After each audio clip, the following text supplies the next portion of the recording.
महारानी की। नमामि यमुनामहं सकलसिद्धिहेतुं मुदा मुरारीपदपङ्कज स्फुरदमन्तरेणुकटां तटस्थनवकानन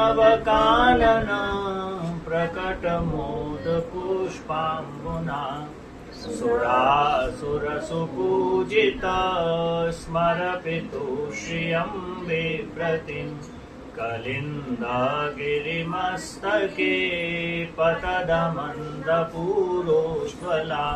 विलासगमनोलसत्प्रकटगण्डशैलोन्नता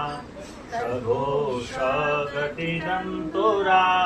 समधिरूढदोलोत्तमा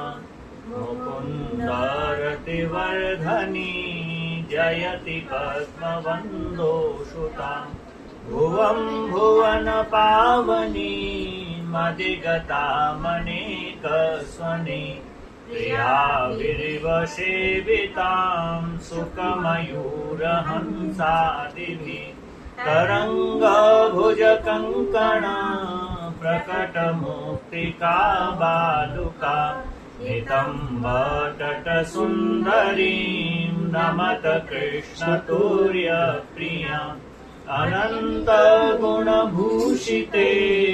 शुभविरञ्चिते वस्तुते घनाघननिभे सदा ध्रुवपराशराभीष्टदे विशुद्धमथुरातटे सकलगोपगोपीव्रते कृपाजलधि संश्रिते मम मनः सुखं भावय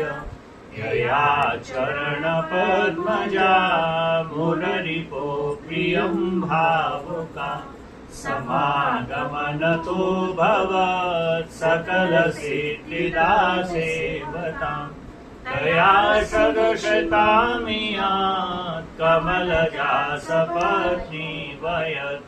हरिप्रियकलिन्दया मनसि मे सदा सीयताम् नमोऽस्तु यमुने सदा तव चरित्रमत्यद्भुतम् न जातुयमयातना भवति ते पयः पानत यमोऽपि भगनीसुतान् कथमुहन्ति दोष्टान्नति प्रियो भवति सेवनात् तव हरे यथा गोपिका ममास्तु तव सन्निधौ तनुनवत्वमेतावता न दुर्लभतमारतिर्मुररिपो मुकुन्द प्रिये अतोऽस्तु तव लालना सुरधुनी परम संगमात् भुवि कीर्तिता न तु कदापि पोष्टे स्थिते स्तुतिं तव करोति कमलजा सपत्नी प्रिये हरे यदनुसेवया भवति सौख्यमामोक्षत इयं तव कथाधिका सकलगोपिका सङ्गम स्मर श्रमजलाणुभिः सकलगात्रजै सङ्गम तवाष्टकमिदं मुदा पठति सूरसूते सदा समस्तदुरितक्षयो भवति वै मुकुन्दे रति दया सकलसिद्धयो मुररिपोष्य सन्तोष्यति स्वभावविजयो भवेत् वदति वल्लभ श्रीहरे स्वभावविजयो भवेत् वदति वल्लभ